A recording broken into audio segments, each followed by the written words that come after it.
여러분, 오늘 본문의 말씀은 사도 바울이 나를 본받는 자 되어라 라고 한 이 말씀의 내용입니다. 바울이 이 편지를 보내는 것은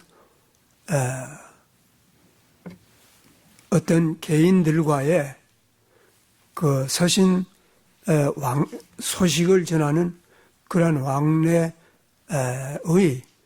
소식 왕래의 목적 이상의 혹은 그것과는 다른 하나님의 뜻이 이 편지 안에 들어있다는 것을 우리는 확신할 수가 있습니다. 왜냐하면 여러분들이 디모데후서 3장에 가게 되면 사실은 베드로는 바울의 서신이 하나님의 감동으로 기록되어 있다고 분명하게 기록을 하고 있습니다.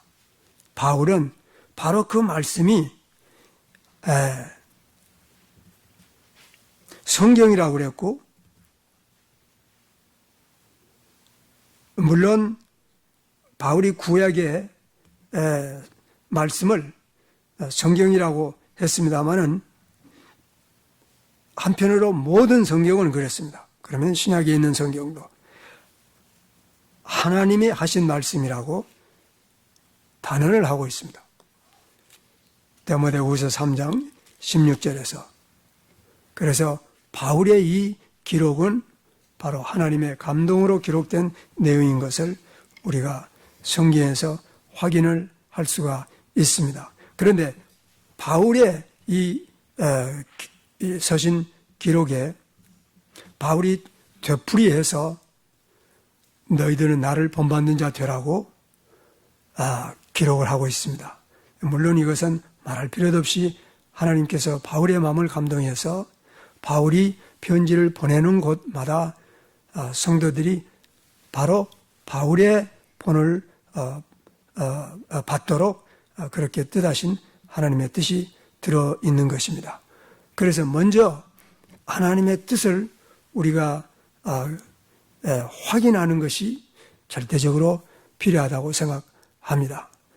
비록 우리가 성경을 여러 번 읽었기 때문에 이 내용들이 우리에게 상당히 익숙하다 할지라도 오늘 다시 한번 이 귀한 시간을 통해서 확인하는 것이 필요하다고 생각이 듭니다.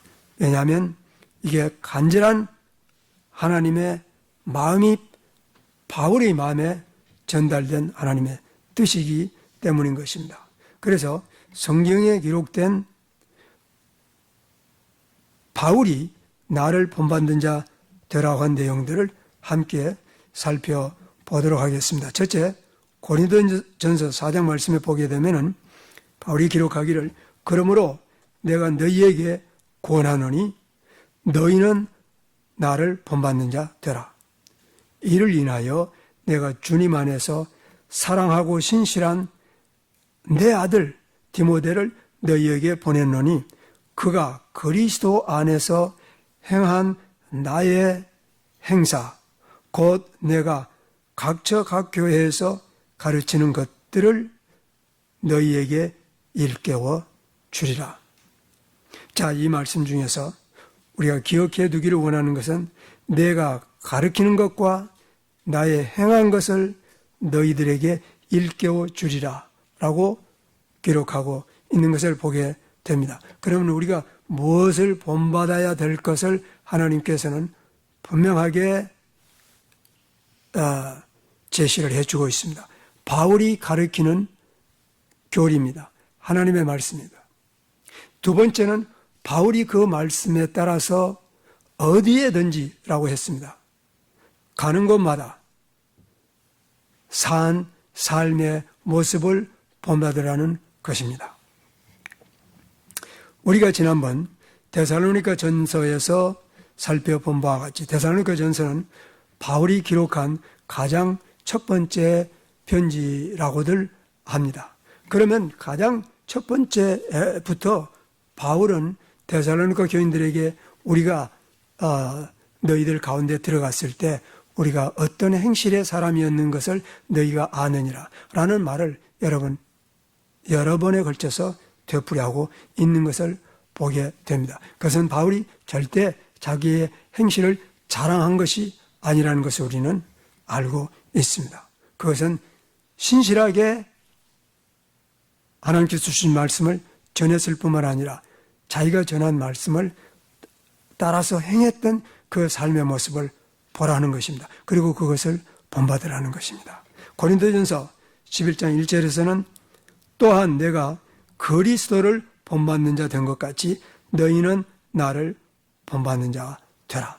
여러분, 이 말씀이 중요한 것은 바울이 자기의 어떤 사상이나 혹은 가치를 전하고 그것에 따라 사는 것이 아니라 그리스도를 본받는 자 되었기 때문에 바울은 아주 담대하고 그리고 확실하게 고린도 사람들에게 뿐만 아니라 사실은 모든 성도들에게 내가 그리스도를 본받는 자 되었으니 그러므로 너희는 나를 본받는 자 되라고 사실은 명하고 있는 것입니다. 그러나 이것은 하나님의 명령인 것입니다. 그리스도를 본받는 자 된 것 같이 너희는 나를 본받는 자 되라. 그리스도를 본받는 자 된다는 것은 사실은 그리스도께서 하신 모든 말씀을 사도 바울이 전할 뿐만 아니라 그리스도께서 하신 말씀을 따라서 산 삶을 의미하는 것입니다. 자, 그러면은 예수님께서 가르친 많은 그 말씀 중에서 하나를 살펴보게 되면은 예수님께서 사역을 마치시고 승천하시기 전에 마지막으로 제자들에게 주신 말씀 중에 하나가 마태복음 28장 19절에서 너희들은 땅끝까지 이르러서 이 복음을 전하고 이제 믿는 사람들 삼위일체 하나님의 이름으로 침례를 주고 내가 너희에게 분부한 모든 것을 가르쳐 지키게 하라. 가르쳐 지키게 하라는 이 예수님의 두 개의 명령입니다. 예수님께서 가르친 교훈을 그대로 가르친 것입니다. 그리고 지키게 하라, 행하라는 것을 그대로 행한 것입니다. 그렇게 했기 때문에 내가 그리스도를 본받는 자 된 것처럼 너희들도 본받으라 하는 그러한 편지를 그가 이제 교회들에게 보내고 있습니다. 그래서 세 번째 빌립보서 3장 17절에 보게 되면 형제들아 너희는 함께 나를 본받는 자가 되라. 함께라는 것은 너희들 모두가 다 그런 얘기입니다. 다시 말하면 예수 그리스도의 이름으로 구원을 받은 모든 그리스도인들은 다 같이 함께 나를 본받는 자 되라. 또 너희가 우리를 본으로 삼은 것 같이 그렇게 행하는 자들을 주목하라. 그래서 사실은 바울이 나를 본받는 자 되라고만 하지 않는 모습을 우리는 보게 됩니다. 우리를 본받으라고 하는 것입니다. 마찬가지로 우리도 이제 예수 믿지 않는 세상 사람들에게 바울을 본받으라고 할 뿐만 아니라 우리를 본받으라고 해야 되는 그런 사람들입니다. 우리가 중생한 것이 분명하다면. 그렇지만은 제가 이 문제에 사실은 자신이 없기 때문에 제가 소위 말하는 양심선언을 한 것입니다. 그래서 누군가는 본받는 사람이 있어야 되겠는데 해서 제가 여러 번 이미 설명했지만은 누구 한 사람이라도 본받는 사람이 있어야 되겠다. 오늘 다시 한번 우리는 하나님의 말씀에 바울을 통해서 메시지를 주고 그 메시지를 전하면서 그 말씀에 따라서 일생을 살았던 바울을 본받는 삶이 우리 가운데 오늘이라도 시작이 되는 것이 절대로 필요하다는 것을 성령의 감동으로 결심될 수 있기를 바랍니다. 네 번째, 빌립보서 4장 9절 말씀에 보면은 내게 배우고 받고 듣고 본 그것들을 행하라. 그리하면 평강의 하나님이 너희와 함께 계시리라. 내게 배우고 받고 듣고 본 것을 행하라. 여러분, 예수를 믿는다는 것은 지적 활동이 아닙니다. 물론 지적으로 하나님 말씀 배워야 됩니다.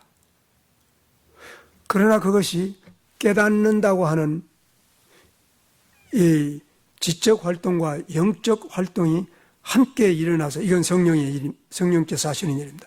이 일이 일어나서 내가 예수를 믿을 때, 그래서 이 믿는다고 하는 말은 이것은 전혀 이 정신 세계에서만 일어나는 일이 절대 아닙니다. 예수를 믿는다는 믿음 안에는 여러분 놀랍게도 육체적인 활동이 포함되어 있습니다. 다시 말하면 영과 그리고 혼과 마음이라고 볼 수 있습니다. 그리고 몸이 함께 헌신되지 않은 믿음은 구원의 믿음이 될 수가 없습니다.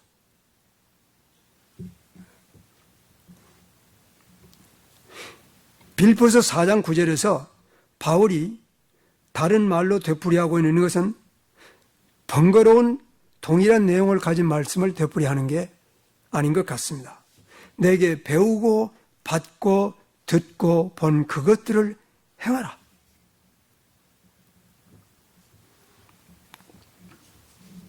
그리하면 평강의 하나님이 너희와 함께 계시리라.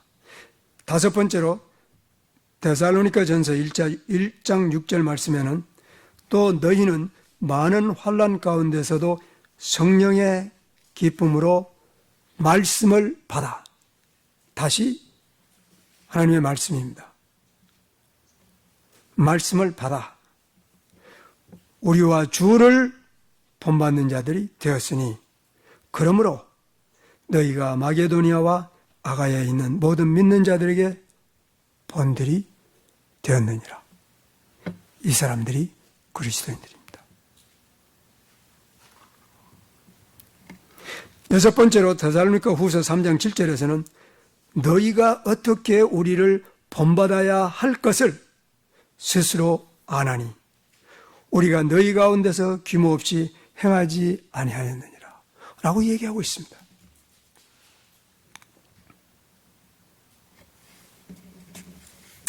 규모 없이 행하지 아니하였느니라.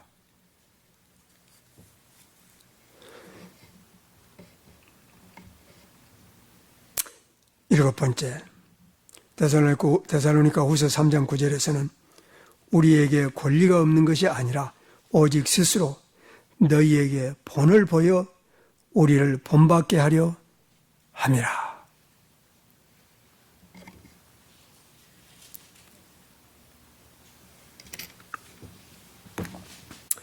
하나님께서는 대단히 분명하게 바르게 배워야 할 교훈을 그의 종들에게, 바울에게 분명하게 주셨습니다.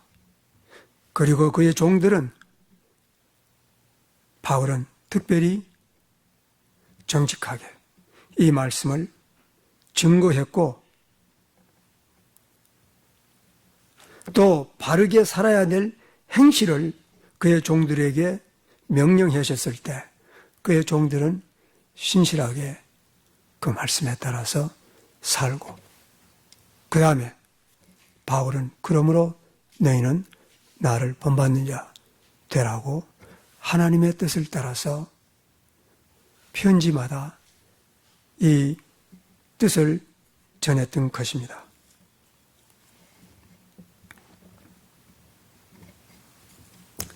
그러면은 바울이 가르친 교훈을 우리가 먼저 알아야 됩니다. 그 내용 중에 예수님께서 명하시지 아니한 내용들이 있는지, 뿐만 아니라 우리가 알고 있는 세상 그러한 지식, 관습, 전통, 학문, 교육들이 과연 인정이 되고 있는지. 여러분, 예수 믿는다는 것은 인간이 상상도 할 수 없는 우리 인간의 지식과 전통과 학문과는 본질적으로 다릅니다. 근데 이것이 잘 잡히지 않기 때문에 몸부림하는 것입니다, 사람들이.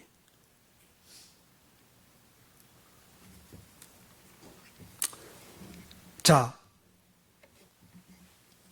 바울이 이제 본받으라고 한 그 삶의 일부를 저희들이 함께 살펴보도록 하겠습니다.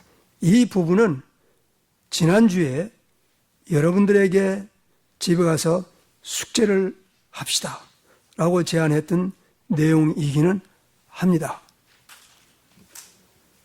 여러분 중에서 일부는 숙제를 하신 분도 있을런지 모르겠습니다.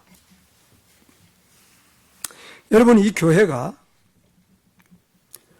지난주에 제가 부탁했을 때 그 부탁한 내용을 그대로 행한 사람들만 모였을 때만 교회가 되는 것이 아닌 것입니다. 그래야지 않으면은 지금은 서남침례교회는 성서적 교회는 아닙니다. 이건 대단히 뼈아픈 얘기지만은, 그리고 자신의 치부를 드러내는 얘기입니다. 그렇지만은 성경에 보면 할 수 없습니다. 예.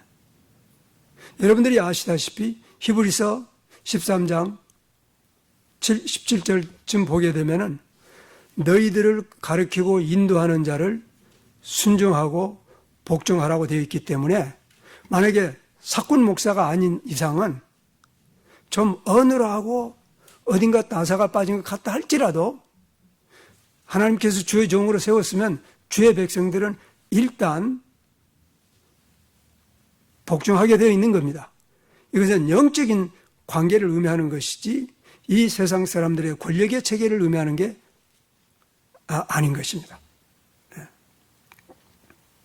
그런데 제가 생각해 보니까 바울이 자신을 본받으라고 이렇게 7번이나 강조함으로 하나님의 마음속에 있는 것을 전달받은 그 뜻을 편지로 전했을 때 이것은 심각한 문제라는 것을 우리는 느껴지게 되는 것입니다.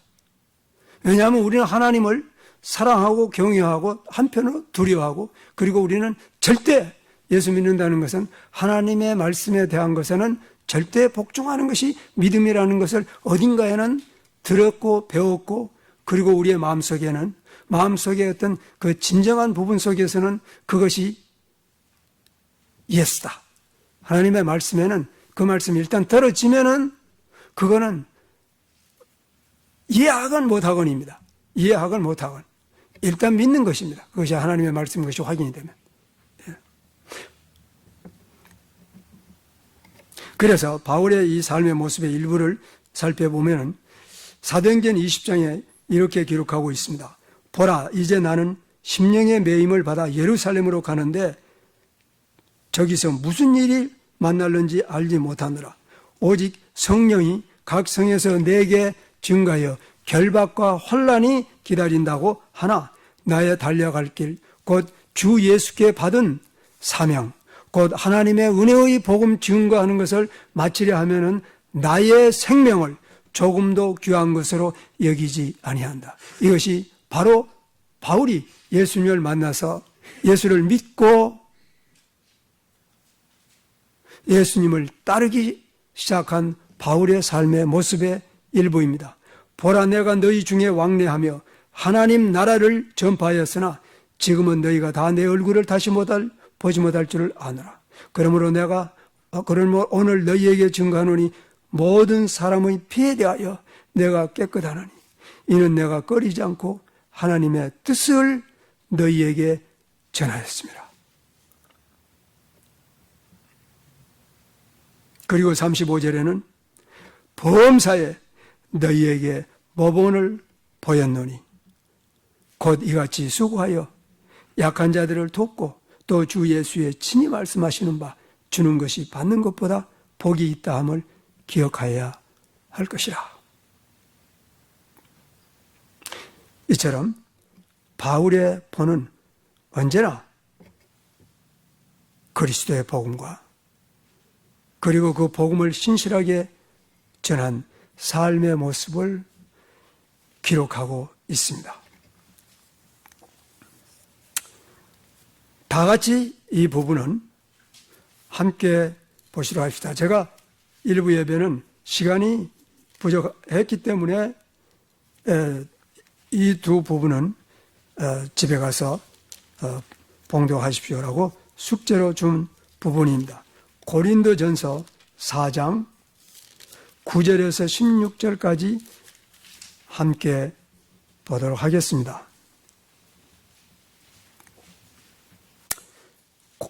생각한데 하나님이 사도인 우리를 죽이기로 작정한 자 같이 맨 끝에 두시며 우리를 세상과 천사들과 사람들에게 구경거리가 되게 하셨도다.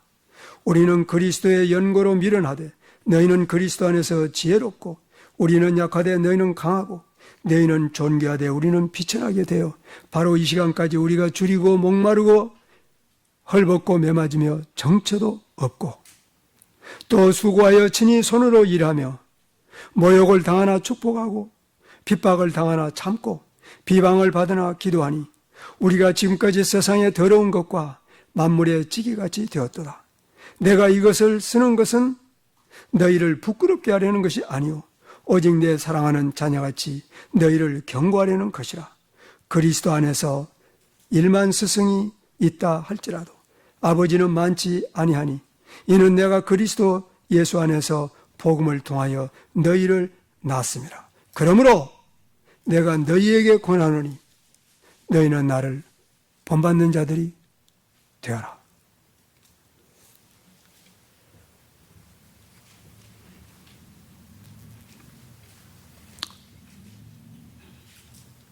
이 부분을 주보에 제가 기록을 해 두었습니다. 그러므로 집에 가서 다시 읽고 또 다시 읽고 또 다시 읽고 그렇게 하는 그러한 그 신실한 믿음의 행함을 실천할 수 있기를 바랍니다. 다른 한 구절 고린도후서 6장 다시 한번 함께 가보십시다. 1절부터 제가 봉독하겠습니다.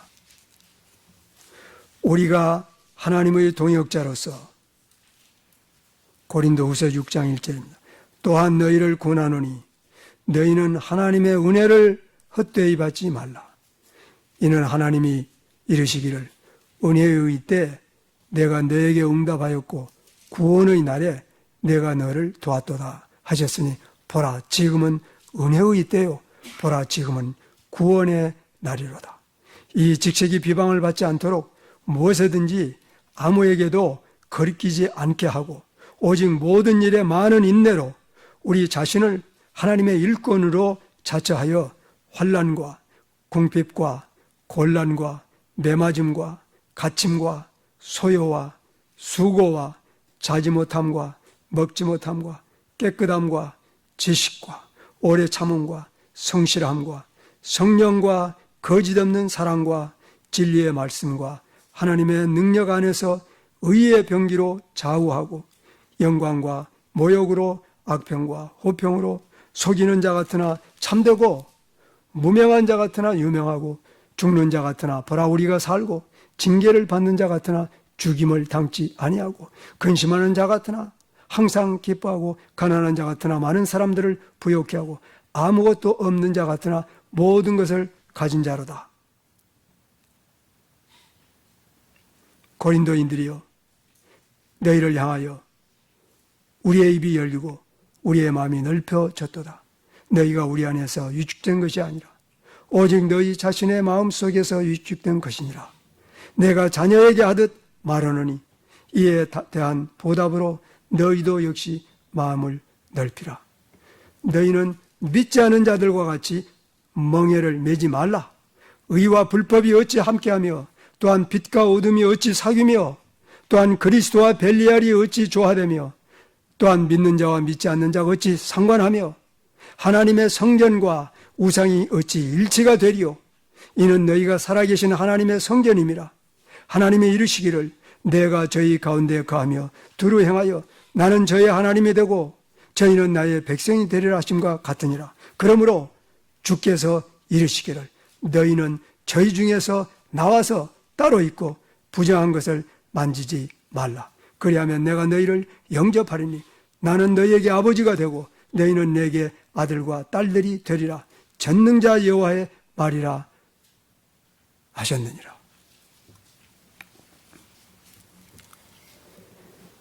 바울이 갈라디아에 있는 교인들에게는 이렇게 편지를 보냈습니다. 내가 그리스도와 함께 십자가에 못 박혔나니 그런지 이제 내가 산 것이 아니오 오직 내 안에 그리스도께서 사신 것이라. 이제 내가 육체 가운데 사는 것은 나를 사랑하사 나를 위하여 자기 몸을 버리신 하나님의 아들을 믿는 믿음 안에서 사는 것이라. 빌립보 3장에서는 이제 바울이 그가 가졌던 모든 것을 배설물로 그리고 해로 여기고 구원받은 이후에 중생한 이후에 자신의 삶을 이렇게 기록하고 있습니다.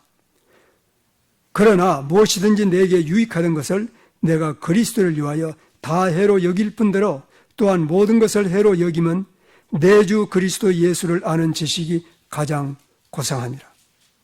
내가 그를 위하여 모든 것을 잃어버리고 배설물로 여기면 그리스도를 얻고 그 안에서 발견되려 함이니 내가 가진 의는 율법에서 난 것이 아니요 오직 그리스도를 믿음으로 말면 것이니 곧 믿음으로 하나님께로서 난 의라. 내가 그리스도와 그 부활의 권능과 그 고난의 참여함을 알리하여 그의 죽으심을 본받아 어찌하든지 죽은 자 가운데서 부활에 이르려 하노니 내가 이미 얻었담도 하니요 온전히 이루었담도 아니라 오직 내가 그리스도 예수께 잡힌 바 된 것을 잡으려고 쫓아가노라. 형제들아 나는 아직 잡은 줄로 여기지 아니하고 오직 한 일 즉 뒤에 있는 것은 잊어버리고 앞에 있는 것을 잡으려고 표대를 향하여 그리스도 예수 안에서 하나님께서 위로부터 부르신 부름의 상을 위하여 쫓아가노라 라고 자기의 삶을 고백하고 있습니다. 이러한 삶을 모든 그리스도인들이 본받으라고 지금 하나님께서 바울의 마음에 감동을 주신 것입니다. 그러면 도대체 그 하나님의 뜻은, 그 깊은 하나님의 뜻은 어디에 있느냐? 17절 말씀을 보면 오늘 디모데전서 1장 17절 말씀을 보시면 이제는 영원하신 왕 곧 썩지 아니하고 보이지 아니하고 유일한 지혜의 하나님께 존귀와 영광이 세세 무궁토록 있을지어다. 사도 바울이 지금 이 편지를 쓰는 가운데 마치 앞뒤가 맞지 않은 것 같지만은 이 하나님께서 감동한 그 내용을 기록하다가 그 감동이 이제는 하나님을 향한 그런 영광과 찬송과 존귀를 드리는 내용으로 기록되어 있습니다. 바울이 나를 본받으라고 하는 것은 그 핵심적인 의도가 하나님께 영광이라는 것입니다. 바울이 하나님을 깨달은 것처럼 오늘 우리도 깨달음이 필요합니다. 처음 인간을 창조했을 때 하나님께서는 분명하게 하나님의 영광을 위해서 창조했다고 성경은 기록하고 있습니다. 그러나 불행하게도 처음 인간 아담과 하와는 실패했습니다. 그리고 그 이후에 인간들은 점점 타락하게 됐습니다. 그래서 노아의 홍수 때 인간들이 결국은 8명을 제하고 멸망된 사건을 성경은 기록하고 있습니다. 그런데 이 백성들을 통해서 그 심판의 긍휼의 하나님이 심판의 하나님도 되시는 것을 인간들에게 알려주셨지만은 그들은 여전히 하나님을 섬기는 자들은 되지 않았습니다. 그래서 하나님께서 이제 특별한 한 백성을 선택해 내어서 하나님의 선민이 되게 한 것입니다. 그것이 바로 이스라엘 백성입니다. 그러나 선민이 된 특별한 백성이 된 이 이스라엘 백성들은 여러분 노아의 홍수 때 멸망당한 이스라엘 백성들 못지않게 결국 타락하여서 이스라엘은 영원히 멸망되고 만 것입니다. 그 나라는 여러분 하나님께서는 이러한 하나님의 얼굴에 좀 부끄러움이 되고 수치가 될 것 같은 이러한 인간과의 역사를 절대 되풀이하지는 않습니다. 그래서 하나님께서 예정해 두신 것이 곧 영원한 하나님의 나라입니다. 그리고 영원한 이 하나님의 나라는 왕이 직접 세상에 와서 세우신 나라입니다. 하나님의 나라. 그리고 이 왕의 첫 번째 메시지 중에 하나는 회개하랍니다. 천국이 가까웠느니라. 이제는 돌아서라는 것입니다. 여러분 예레미야서를 읽어보게 되면 하나님께서 선지자들을 통해서 이스라엘 백성들을 향하여 돌아오라. 너희들이 돌아오라. 너희들이 돌아올 수 없는 그러한 상태에 있는 것을 내가 알지만은 그랬습니다. 3장 1절에서는 그러나 그럼에도 불구하고 돌아오라. 돌아오지 않았습니다. 그렇게 돌아오라고 하나님께서 부르시고 아침 일찍부터 선지자를 통해서 불렀지만은 돌아오지 않은 그러한 종류의 백성들을 하나님께서는 영원히 이 땅에서 서로 몸부림하면서 씨름하는 그러한 하나님은 아닙니다. 그래서 소위 끝장을 낸 것입니다. 그리고 다른 새로운 나라와 그리고 새로운 백성과 그리고 새로운 영역을 하나님께서 만드신 것입니다. 이게 놀라운 것입니다. 하나님의 영광을 위해서 창조했습니다. 그 하나님의 영광이 이제 수치를 당한 것입니다. 인간들에 의해서. 그리고 그들의 죄로 말미암아 땅은 저주를 받은 것입니다. 저주를 받은 이 땅을 하나님께서 다시 어떻게 좀 깨끗하게 해서 쓰실 그러한 하나님이 아니라는 것을 여러분들은 이해해야 됩니다. 그래서 지금 현재의 눈에 보이는 이 하늘과 땅이 사라졌다고 성경은 여러 번에 걸쳐서 얘기하고 있습니다. 내가 보니 새 하늘과 새 땅이 내려왔다고 요한이 증거하고 있는 모습을 봅니다. 하나님의 영광을 위해서. 여러분 그렇다면 두 번째 창조된 이 사람들 그리스도인들입니다. 하나님의 백성입니다. 중생한 사람들입니다.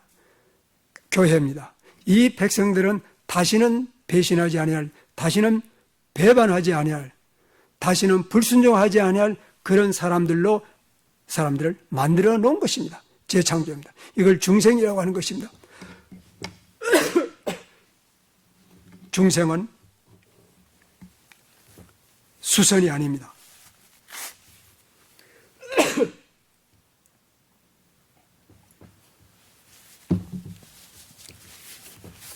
그래서 요한복음 1장 13절 말씀에 보게 되면 12절부터 하나님 예수께서 그의 백성에게 왔으나 그 백성들이 영접지 아니하였다.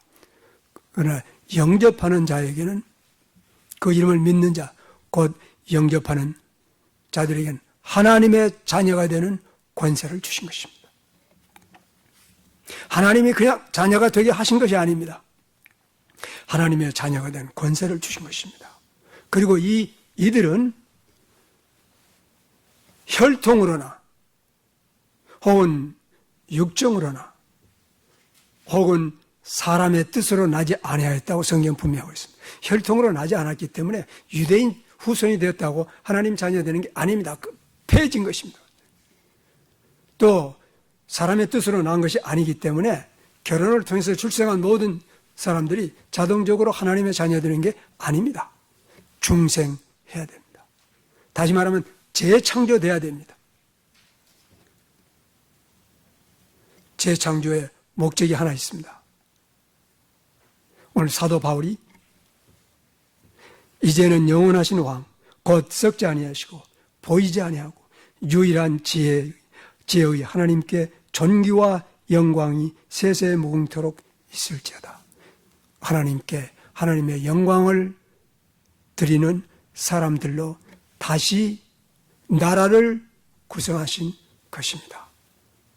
우리가 중생했으면은 바로 우리는 처음 창조도 육신으로 세상에 온 것도 하나님의 영광을 위해서 우리가 세상에 보냄을 받은 것입니다. 그러나 우리가 육신대로 세상을 살았습니다. 죄와 허물로 죽어버렸습니다. 하나님의 은혜로 우리를 복음을 통해서 우리를 다시 살렸을 때 다시 살림을 받은 나는 이제 하나님의 영광만을 위해서 재창조된 그러한 사람들입니다. 이게 중생한 사람들입니다. 그러므로 이 땅에 세워진, 이 세상에 세워진 하나님 나라의 백성은 당연히 싸워야 될 싸움이 있습니다. 왜냐하면 이 세상은 세상 임금에게 속했기 때문입니다. 누가복음 4장에서 보게 되면 사탄이 담대하게 소위 겁도 없이 이 세상 천하의 만국의 영광은 내게 준 것이 되었다고 사실을 얘기하고 있습니다. 그러므로 이 세상 임금은 하나님 나라에 대해서 어떻게 하든지 파괴하려고 하는 것이 그가 밤낮으로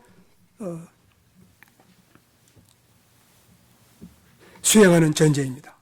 그러므로 이제 예수 그리스도의 은혜로 말미암아 믿음으로 구원받은 중생한 모든 그리스도인들은 이 땅에 이 세상에 사는 동안, 다시 말하면 이 세상에 임한 하나님 나라 안에 살고 있는 모든 하나님의 백성은 싸워야 될 싸움이 있습니다. 그래서 바울은 데모데에게 아들 데모데야, 내가 이 교훈으로 너에게 명하노니 전에 너를 지도한 예언을 따라 그것으로 선한 싸움을 싸우라.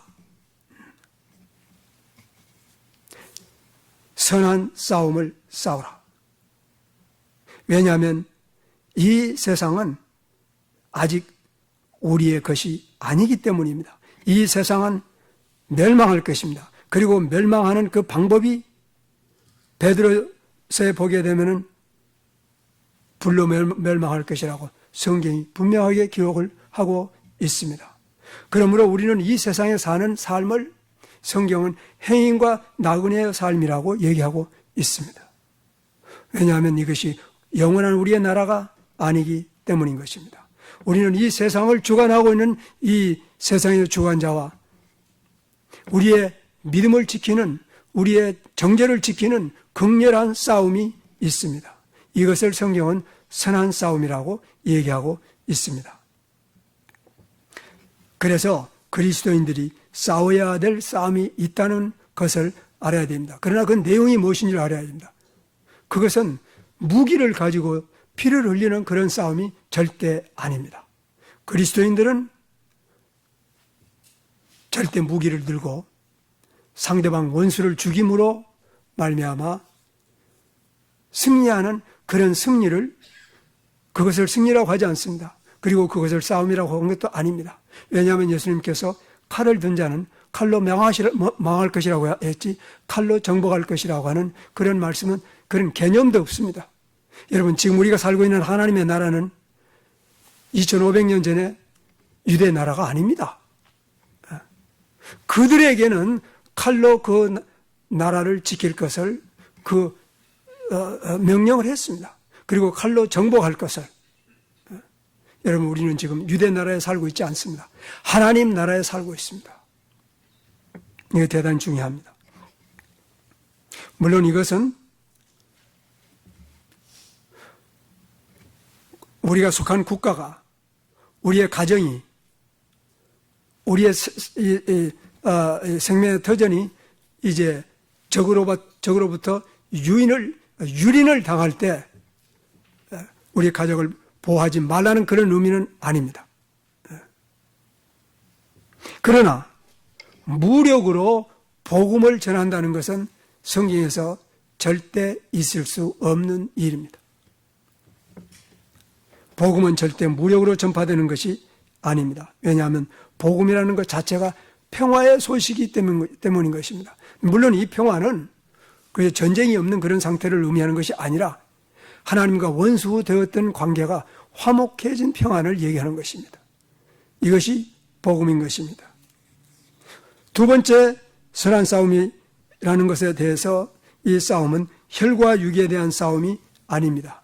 우리의 씨름은 혈과 육에 대한 것이 아니요 정사와 권세와 이 어둠의 세상 주관자들과 하늘에 있는 악의 영들에 대함이라고 했기 때문에 우리의 씨름은, 우리의 싸움은 영적인 싸움인 것입니다. 다시 말하면 이 땅에서 이 세상 사람들과 다투면서 1등도 해야 되겠고 혹은 왕도 돼야 되겠고 다른 사람을 젖혀놨고라도 혹은 비겁한 방법을 통해서라도 어떻게든지 출세만 하고 출세하면 권소도 생기고 돈도 생기니까 어떠한 방법으로든 정당한 방법으로 공부를 열심히 해서 잘하는 방법이 됐건 어떠한 방법으로 됐든지 간에 이 땅에서 명예를 누리고 출세를 누리고 권세를 누리는 그러한 혈과 육의 싸움이 아닌 것입니다.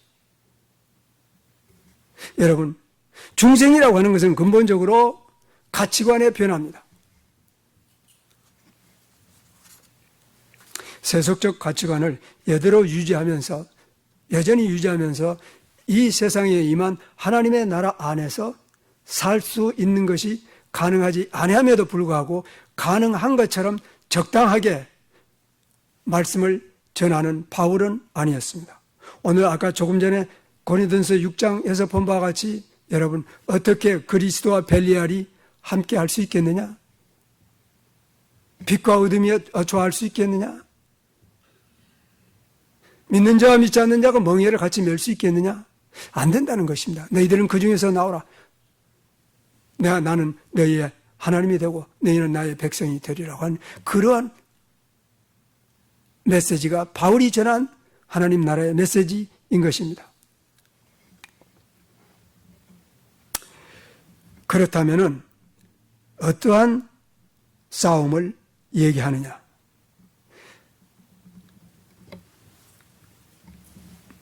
선한 싸움이란 도대체 뭘 의미하느냐? 자, 여러분, 그것을 알기 위해서 우리는 참으로 성경의 최소한도의 내용이라도 알아야 됩니다. 왜냐하면 성경에서는 예수님 자신이 말씀하시기를 선한 이는 오직 한 분 하나님밖에 없다고 얘기했기 때문에 인간이 선하다고 하면 안 되는 것입니다. 선하지 아니한 인간이 싸우는 싸움을 어떻게 선한 싸움이라고 하겠습니까? 그러므로 이 싸움은 우리 인간들의 싸움이 아닙니다. 조금 전에 언급한 것과 같은. 뿐만 아니라 바울은 로마서에서 의를 행하는 자는 없고 하나도 없고 선을 행하는 자도 없나니 하나도 없다고 얘기한 것입니다. 그렇다면 우리가 그리스도인들이 중생한 사람들이 하나님의 백성들이 싸우는 이 싸움은 혈과 육에 대한 싸움도 아니고 세상적인 싸움도 아니고 이렇게 보면 됩니다. 하나님의 싸움이다. 선한 싸움이란 하나님의 싸움이다.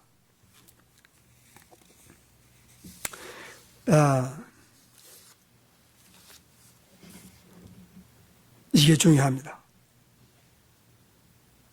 전에는 우리가 죄와 헐며 다 죽었습니다.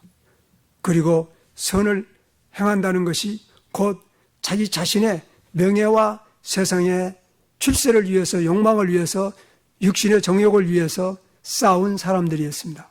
그러나 그것이 다 십자가에 못 박혀 죽었습니다.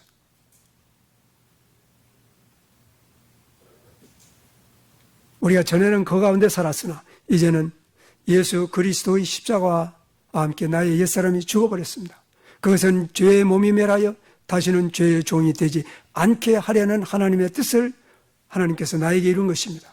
뿐만 아니라 세상에 대하여서 바울은 갈라디아서 6장에서 내가 세상에 대하여 십자가에 못 박히고 세상도 나에 대하여 십자가에 못 박혔으므로 이제 내가 잘하는 것은 그리스도의 십자가밖에 없다는 그러한 고백입니다. 이러한 사람들이 세상 가운데 사는 동안에 필연적으로 싸움이 있습니다. 하나님 나라를 위한 것입니다. 그것은 세상 나라를 위한 것이 아니라 하나님 나라 안에서 하나님 이 백성으로 사는데 싸워야 되는 그러한 하나님 차원의 싸움인 것입니다. 그것을 예수님께서는 이렇게 표현한 것이라고 볼 수 있습니다.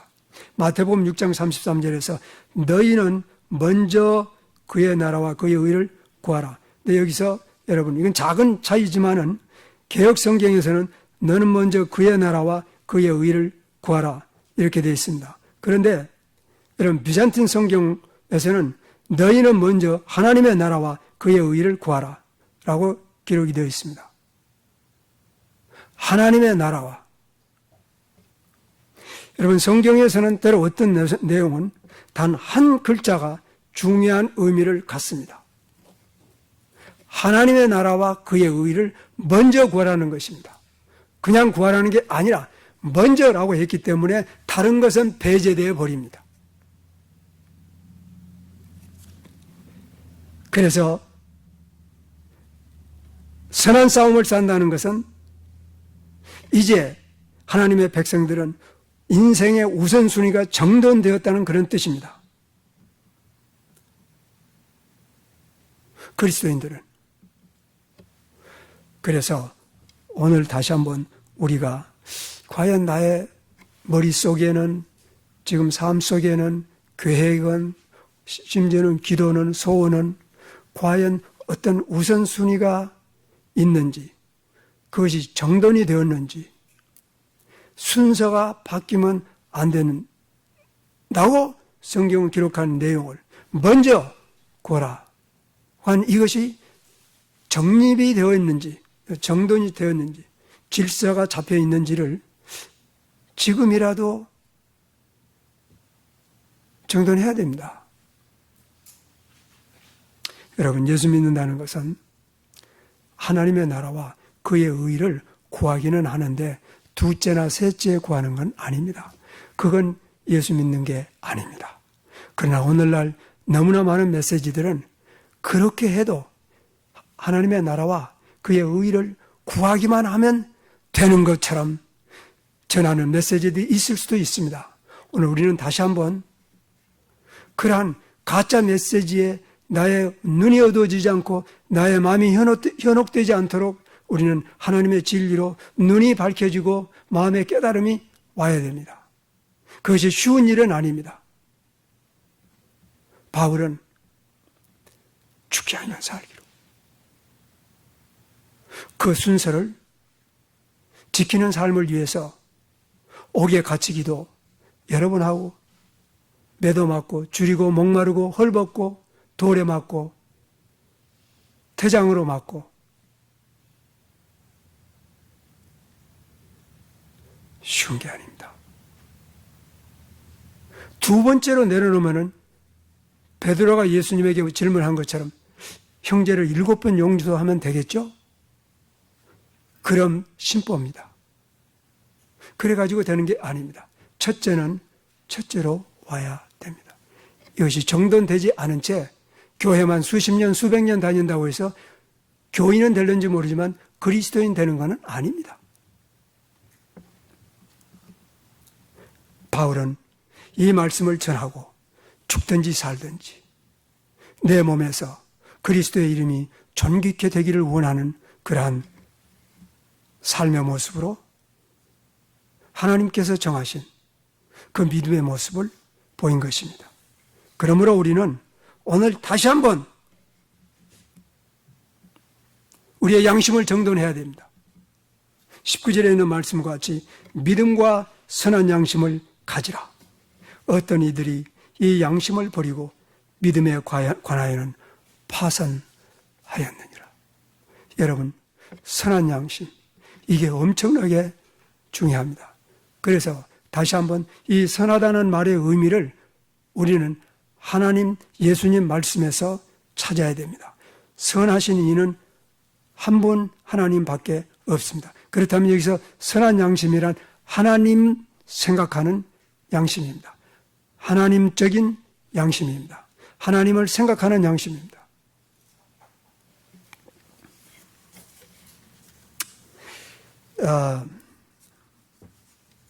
이게 도대체 아마 약간 거리감이 느낄 수도 있을 것 같습니다. 하나님적인 양심이라 인간이 가질 수 있겠느냐?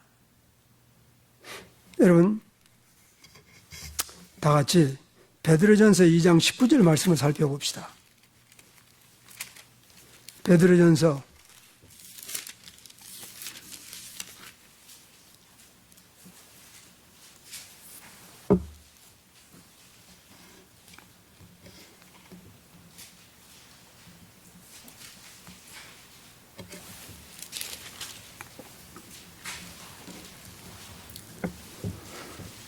'다 같이 한번 봉독합시다. 시작.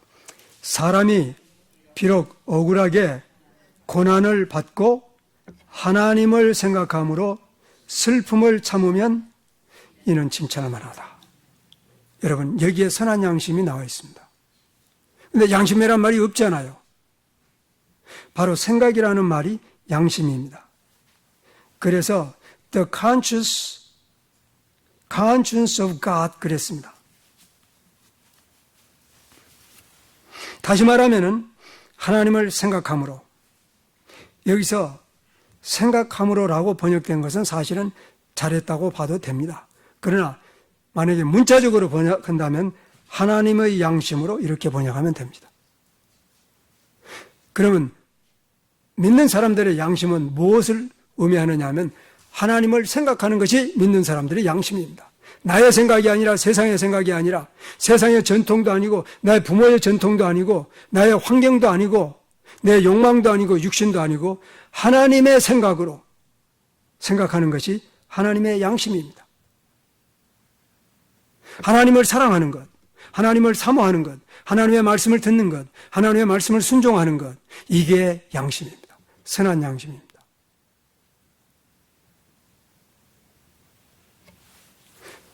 이렇습니다. 하나님의 말씀으로 예수님의 말씀에 따라서 회개하고 중생한 사람 한 것이 진실이라면 본인이 알든지 못하든지 이 사람은 하나님의 양심을 소유한 사람입니다. 베드로전서 2장 9절 말씀을 알든지 모르든지 상관없습니다. 이 사람은, 중생한 사람은 하나님의 생각을 가진 사람입니다. 하나님의 세계관을 가진 사람입니다. 하나님의 사상을 가진 사람들입니다. 하나님의 가치관을 가진 사람입니다. 그래서 가치관이, 생각이, 세계관이 변화되어 버린 사람을 뜻하는 것입니다. 모르는 사이에.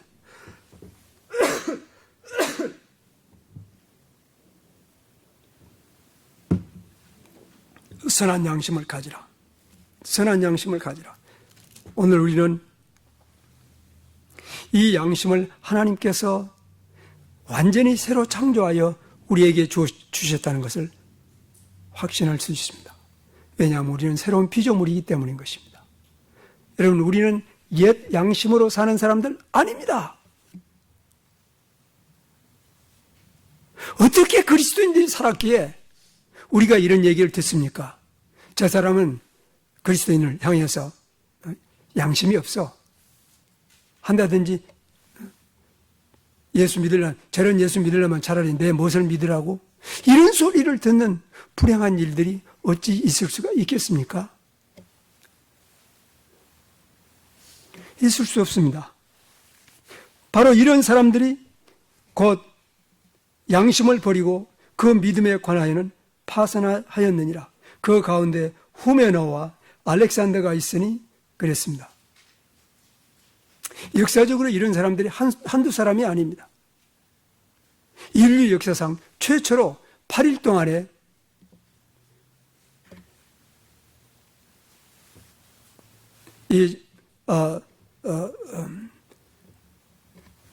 제사장 장립 예배를 드리고 인류 역사상 최초로 제사장이 된 아론과 아론의 아들 두 사람은 예배 드리다가 불이 내려와서 불타 죽임을 받은 것입니다. 지금은 하나님께서 그렇게 징계하시지 아니한다고 해서 사람들이 지금 멋대로 살아도 되는 건 아닙니다. 그 믿음에 관하여는 파손되었느니라. 그 가운데 후메노와 알렉산더가 있었습니다. 사실은 이 사람들이 처음 사람들은 아닙니다. 나답과 아비후도 마찬가지였습니다. 엘리야 두 아들 홈리와 비누아스도 마찬가지였습니다. 바울의 당시에 후메네오와 알렉산더가 그러한 대표적인 인물이 된 것입니다. 내가 저들을 사탄에게 내어준 것은 저희로 징계를 받아 회방치 않게 하려 함이라. 그러므로 우리가 오늘 하나님께서 바울을 통해서 바른 메시지를 우리로 하여금 듣게 하고 그 메시지를 따라서 사는 바울의 삶을 통해서 믿는 사람들의 삶의 모본이 되게 한 그 영원한 하나님의 계획을 오늘 우리가 지금 배우고 있는 것입니다. 어제까지 못 배웠다 할지라도 오늘 우리가 배운 것입니다. 만약에 어제까지 우리가 배우지 않아서 몰랐다면 오늘은 더 이상 핑계댈 여지가 없습니다. 우리는 하나님의 영광을 위해서 재창조된 사람입니다. 이 땅에서 마귀가 주는 예수님에게 제안한 것처럼 그 영광을, 그 권세를, 그 욕심을, 그 영예를 위해서 사는 사람들이 아닙니다. 전혀 요한복음 15장 19절에 기록된 내용과 같이 내가 너희를 세상에서 택하여 내었으므로 세상이 너희를 미워하느니라. 우리는 그 미움을 사랑으로 대할 수 있는 그러한 하나님의 자녀된 그 권세의 행사를 위해서 싸우는 사람입니다. 그러나 원수는 항상 밖에만 있는 게 아닙니다. 내 안에 있는 원수가 더 나를 파괴할 수도 있습니다. 우리는 싸움이 있습니다. 죽을 때까지. 그래서 사도 바울은 이제 마지막 편지에 그의 생애 데살로니가 후세 내가 선한 싸움을 싸웠고 달려갈 길을 마쳤고 믿음을 지켰으니 이제 이후로는 나의 주 영원한 재판장 나의 주께서 의의 면류관을 주실 것을 확신했습니다. 이것을 본받으라는 것입니다. 오늘 우리는 이 사랑의 말씀에 대해서 본받지 아니할 이유가 과연 있을 수 있는지, 과연 있는지 저 생각엔 없습니다. 그렇다면 우리가 다 같이 오늘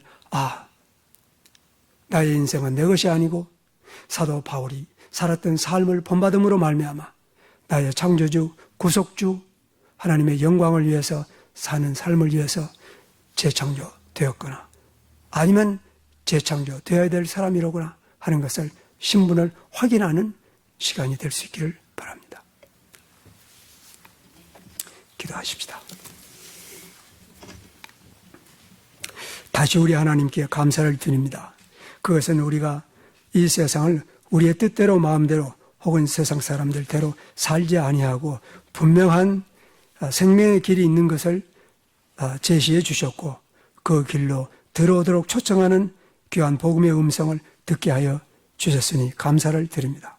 뿐만 아니라 그 생명의 길을 걸어가는 삶의 모습을 또한 하나님의 종 바울을 통해서 우리에게 보여주신 것을 인하여 감사를 드립니다. 오늘 이 우리가 다 같이 우리뿐만 아니라 우리의 사랑하는 자녀들과 권속들이 이 생명의 길로 들어오고 걸어가는 귀한 생애를 살도록 각 영혼을 그리고 이 교회를